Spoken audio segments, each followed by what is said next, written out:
Hello everyone, welcome back to my channel. Today we'll be talking about all the books that I read in July.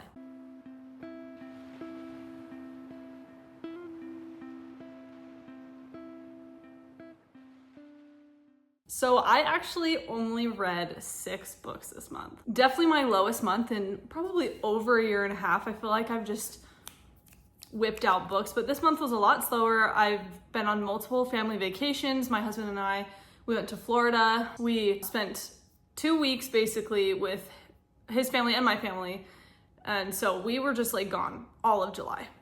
And I just didn't have time to read. I read a little bit on my family's vacation. We had my dad's side's family reunion that we have every single year. So yeah, I didn't have time to read, and that's okay. So 6 books is actually kind of a lot for how much time I didn't have. So we will just get right into it. I did have one DNF.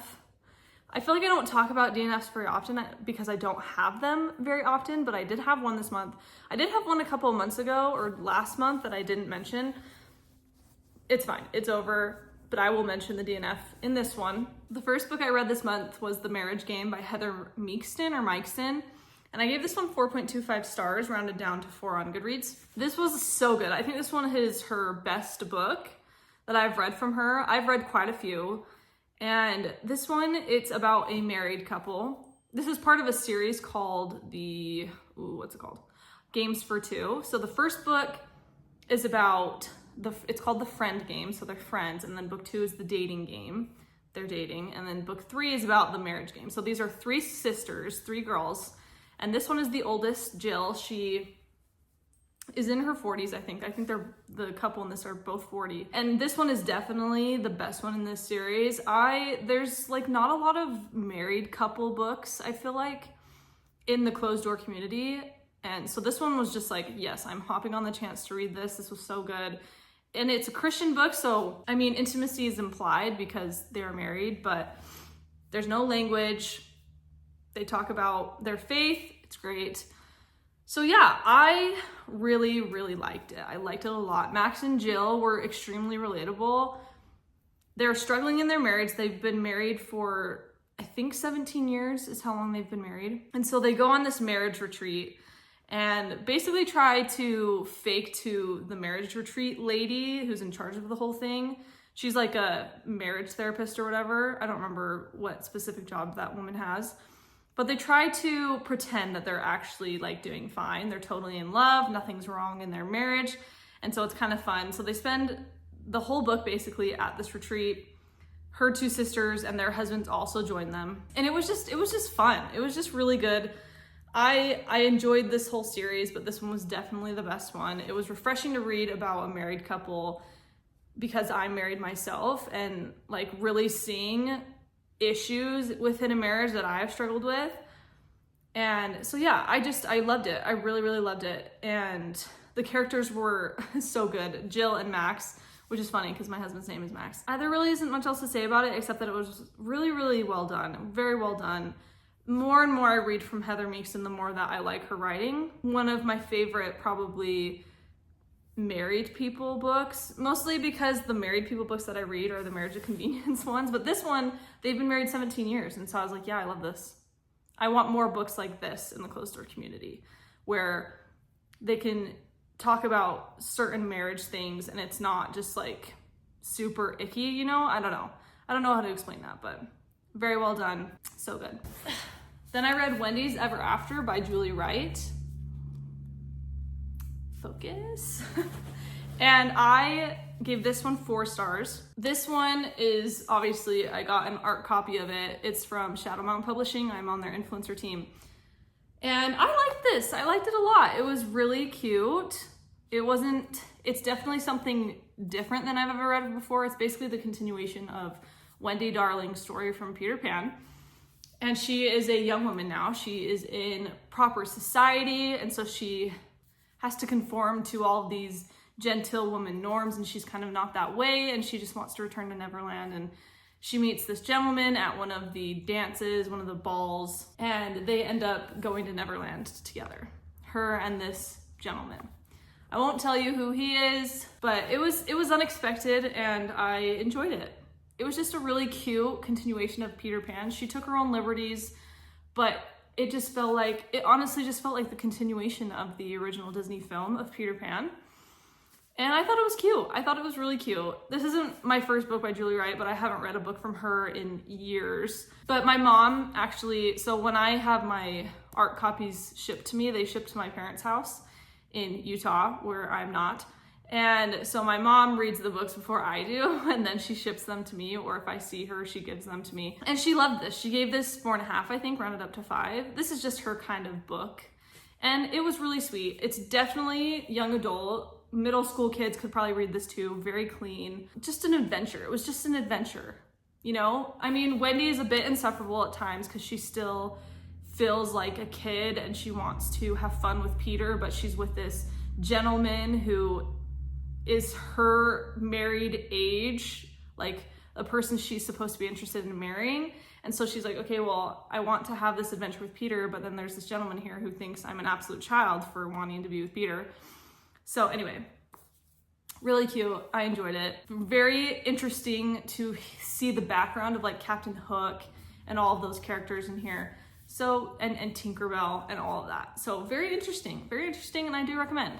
It was just sweet and cute and adventurous. Then I read the Romcom remake by Jen Atkinson and loved this one too. I feel like I had a pretty good month. I didn't have anything less than 3 stars. Less than 4 stars actually. 4.25 stars, rounded down to 4 on Goodreads. This is definitely my favorite Jen Atkinson book so far. I'm very excited for this series.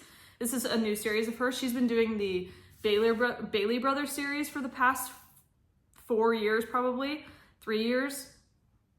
And so now she's getting into a new series, which I'm very excited about. So actually, how this series connects with the Bailey Brothers series, there's 4 Bailey brothers, and then there's a 5th book with their niece, Alice. And Alice marries a man who is her love interest in that book, and he owns the soccer team that this series is about. So Callum is the male main character in this book, and he plays for the soccer team that Alice's husband owns. So that's how the Bailey Brothers series and this series is connected, and I love that. So anyway, loved this book, definitely Jen's best.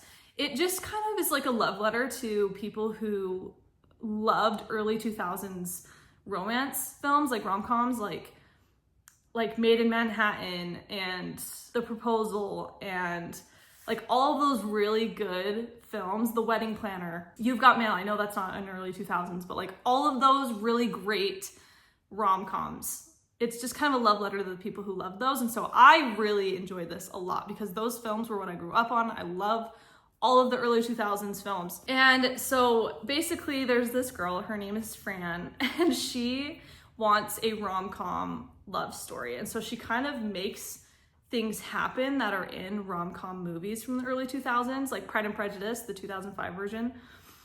And there's a moment in here about the 2005 version that just killed me. I actually thought it was hilarious. So she makes events happen with her dates, and the dates never go past first date. Sometimes they end during the date because she tries to make these rom-com moments happen, and it never goes well. And Callum, she actually becomes friends with Callum. Things that happened between them are like rom-com moments, but they happen organically. She doesn't make that stuff happen. It just happens. It just happens. So she's like, I can't be having this actual rom-com moment with him right now because they're just friends. So they're actually strangers in the beginning. They have a first kiss meet cute, and then they become friends. And she asks him to help her create these rom-com moments with these men that she's dating. So obviously you can see where it goes from there. It's very lighthearted. It's a lot of fun. I enjoyed it. There are some moments where Fran is, I'm just like, you're insane. But like, they were so cute. They were so, so cute. And I loved the story. Loved it, loved it, loved it. I'm very excited for this series. It's called Just a Guy with a Goal series. And I think they're all gonna be about men on the soccer team. And this book kind of set up for those other guys to have their own story. And there's 3 more books, so there will be 4, I'm pretty sure. So yeah, very exciting new Jen Atkinson series that I have really enjoyed so far with this first book. So highly recommend. I think it's really close to my favorite book this month, but The Marriage Game was pretty good too. So then I read The Love Haters by Katherine. I gave this one 4 stars. This isn't my favorite by her. My favorite is definitely either The Bodyguard or Hello Stranger. I did like this though. It's just one of those books that I related heavily to. Like the main girl has like body dysmorphia where she had some eating disorders as a kid and she's kind of taken that into her adult life. She doesn't really have an eating disorder anymore, but she's gained a little weight. She's not fat by any means, but she's gained some weight and she just feels very not confident in her body. So she hasn't worn a swimsuit since she was a kid and she has to go to Florida to meet with this Coast Guard guy named Hutch for one of her projects. She is a film person. She films kind of mini documentaries, and so she has to film this mini documentary with Hutch, who is part of the Coast Guard, and she has to wear a swimsuit and she doesn't want to. She has really terrible body image issues, and so she kind of just like grows out of that during this book, and Hutch is just a great male main character across from her. I felt like this was more of a woman's fiction than a romance, which is why it wasn't above 4 stars. I just felt like Hutch kind of felt like a side character to me and not like the male main character. So that bugged me a little bit. And like conversations, my watch keeps going off. Conversations that they had, like Hutch and Katie have, I just felt like they had the conversation. You don't see the dialogue on page, but she talks about their conversations later on in her own monologue. And I'm like, I want to have that conversation, their conversations on page, so I can like believe their chemistry. So the chemistry was a bit unbelievable because they didn't have very many moments together. It was kind of just all talked about because they spent a few weeks together, but I just really didn't feel like they spent that much time together.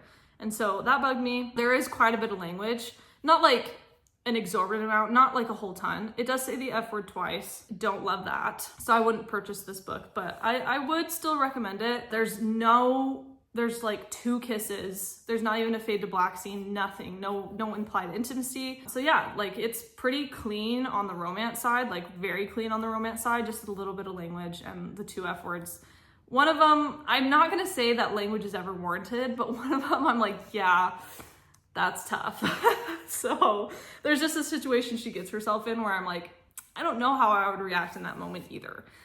Not saying that I would ever say that type of language in a moment like that, but kind of warrants it just a little bit. And it is single POV. I'm pretty sure all of Katherine Center's books are single point of view. So if you don't love single point of view, it is kind of hard to get over, which is why none of her books have been 5 stars for me. So there's that. I would recommend it though. It's definitely a summer book, so summer's coming to an end. So I probably just wouldn't read this one this year. Just wait till next year if you want to read a Katherine Center book during the summer. It just isn't the type of book that you want to read during the fall, for sure. It's definitely not, but recommend otherwise. Then I read Diamonds Are a Girl's Best Friend by Kate Watson, and I gave this one 4.25 stars as well. I just feel like I had so many 4.25 stars, and then I rounded down to 4. I just have had a lot of 4 stars lately, but like I've had a lot of 3 and 5 stars too. I feel like I'm pretty good at having a range of review, like star rating reviews, like, but not like I'm doing that on purpose where I'm like, oh, I probably should have a 3-star book here. No, I rate how I feel. Anyway, that was a whole tangent. So yes, Diamonds Are a Girl's Best Friend by Kate Watson. This is the first book in the Catching Feelings series. I don't know how the rest of the books are gonna go. I don't know I think there were some side characters that just felt like they would have a book in this series, so I am excited for those. This one was cute. It was a Marriage of Convenience. It's probably in my top 5 Marriage of Convenience books. It just felt like so different than regular Marriage of Convenience, because I feel like a lot of the Marriage of Convenience sports editions, because this is a sports romance, but sports editions, I feel like they're like, okay, you need a visa because you're from Canada and you can't get one for like 2 years, so you can't play. And so they're like, well, what's my solution? Get married so that I can skip the line, basically. So that didn't happen in this. It was very interesting. I was like, that is an interesting take on the Marriage of Convenience. And I really enjoyed that. It was just something different. And I was like, this is actually really refreshing. The characters were so cute. They were so sweet. A lot of the Marriage of Convenience books I've read, there's either like super animosity between the two, or it's enemies to lovers marriage of convenience, which I'm not complaining about. But this one, they were actually friends, and they genuinely cared about each other. And it honestly felt like they were just like an actual married couple, because they just cared about each other so much. And you could tell from the beginning that they were just like, I'd do anything for you. And so that was how it was different than my typical marriage of convenience. I just felt like it just felt real. Their marriage of convenience felt real. And the circumstances were different than what I've read. Sean and Kayla are the main characters. Sean is a hockey player and kind of a washed up hockey player because of injury guy. And Kayla is a baseball team owner. And actually, one of Kate Watson's Christmas releases, this main girl, Kayla, is mentioned in that book.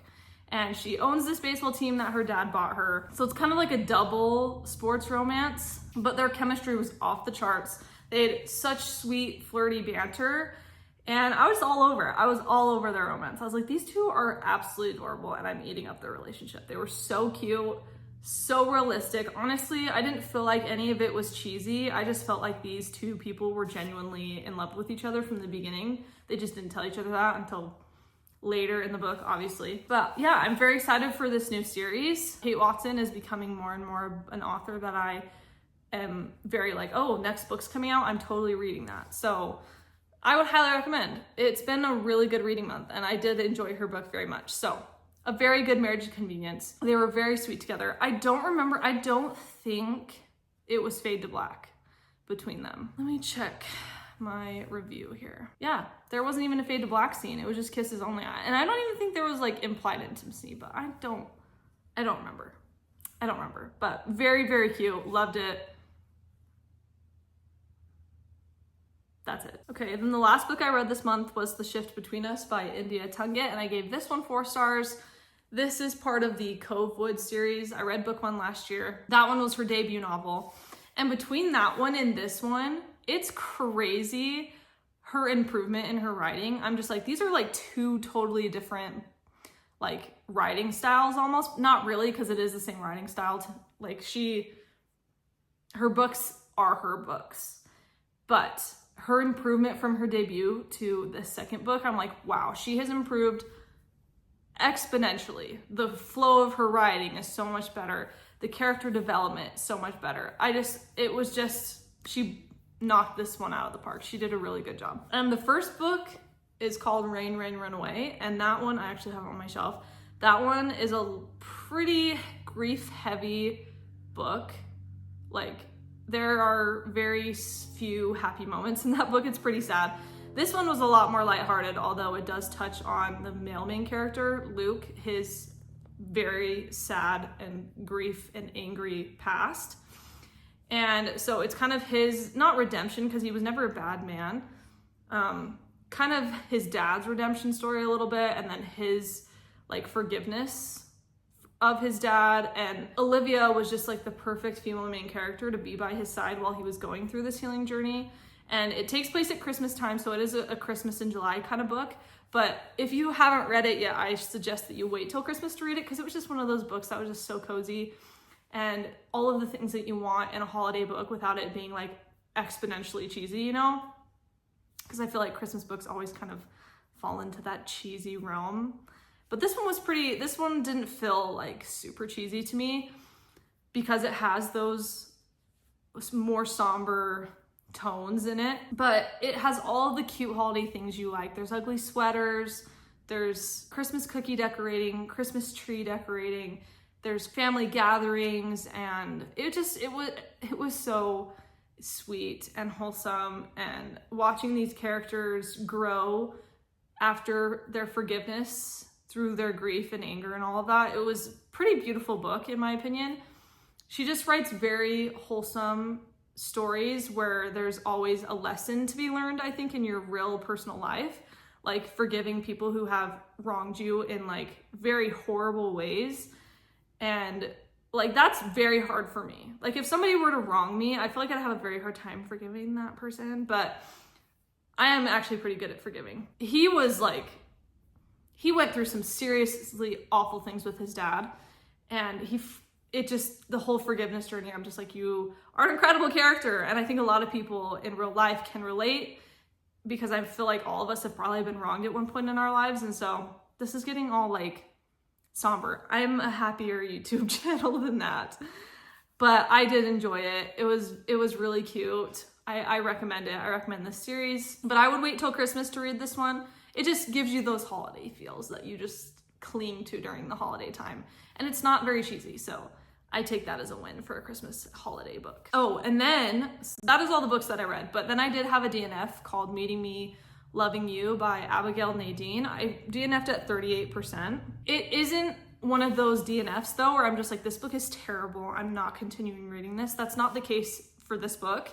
It just is one of those books that I just wasn't feeling at the time. I need a DNF more often, but like soft DNFs. Like there's been rare occasions of DNFs where I'm just like, ew, I hate this book. There are gross things happening. That doesn't happen very often. The DNFs that I do are soft DNFs where I could probably pick this up at a later date when I'm feeling it. But more and more as I get older, I'm not old by any means, but getting older, I've just become a mood reader and I'm like, I'm not feeling this. And I don't want to rate this poorly because I'm not feeling it right now. So hopefully I'll be able to pick it up later. It just took place during the fall, winter time, but it's not like a holiday book. So it didn't feel like Christmas in July. It just felt like a fall book. And I'm like, oh, I want to read this during the fall, like when it's cozy and all that. This is this author's debut novel. You can kind of tell that it's a debut novel, just some writing flow issues and whatnot, but it was very sweet and wholesome from what I have read so far. There's no language. It is clean, pretty sure. And honestly, I was enjoying it. It felt like a 3.5 at the time that I finished, that I DNF'd it. But I feel like I will probably pick this up at a later date because it had promise, it was cute. I just was not feeling it during the month of July. Like it just was like, I want to read summer books, which I did. I read so many summer books. I feel like 5 out of the 6 books this month I felt, except for the Christmas one. So 4 out of the 6 books this month were very summery for me. So that is my DNF, very soft DNF. I'm not deterring people from reading this book because what I read, it was sweet and wholesome. Maybe a little juvenile in the writing style, but that comes with being a debut novel, you know?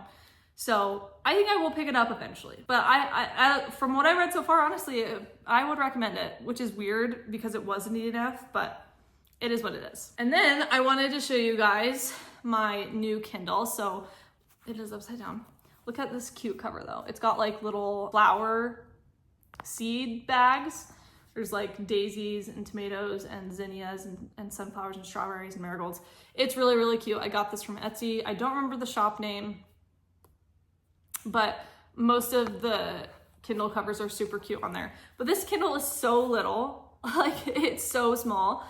It's really cute. But the story behind me getting this Kindle, my husband and I went to Florida for his work trip. It's like everybody from his work, half of them went in June and then half went in July.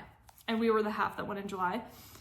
And it was so hot in Florida. We were in basically our hotel room the whole weekend. But anyway, so they do like this gifting experience. And my husband was like, oh, they'll probably just get us some goodie bags with like nice snacks, maybe a couple of stickers, whatever. And no, that's not what happened.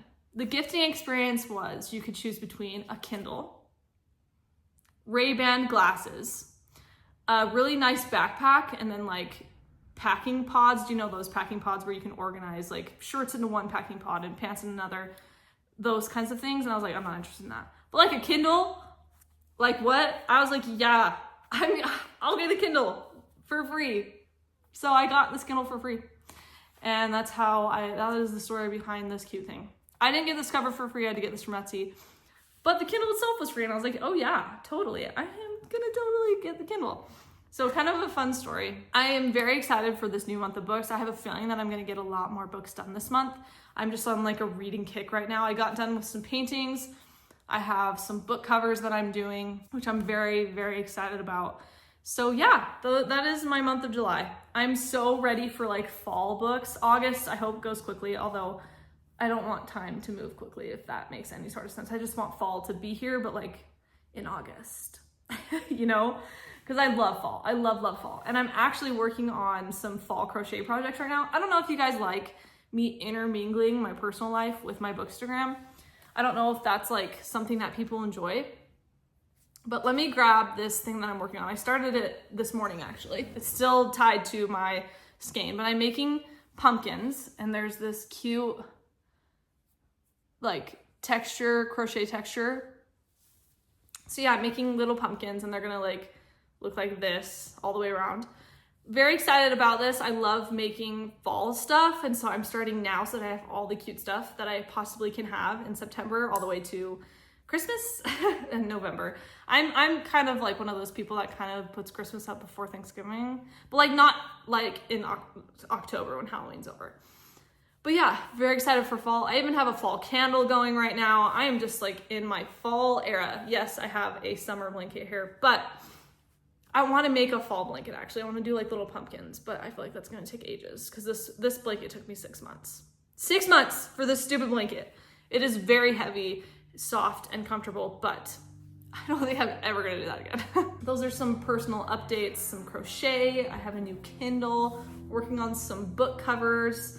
Like, I'm an artist for book covers. So yeah, that's it. That's all of July. I was just traveling for vacations, only read 6 books. It is what it is. But like I said earlier, like 2 minutes ago, I think August will be a pretty good reading month for me. I have a lot of books that I'm very, very, very excited for coming out in August. And so yeah, thank you so much for watching, and I will see you next time. Bye.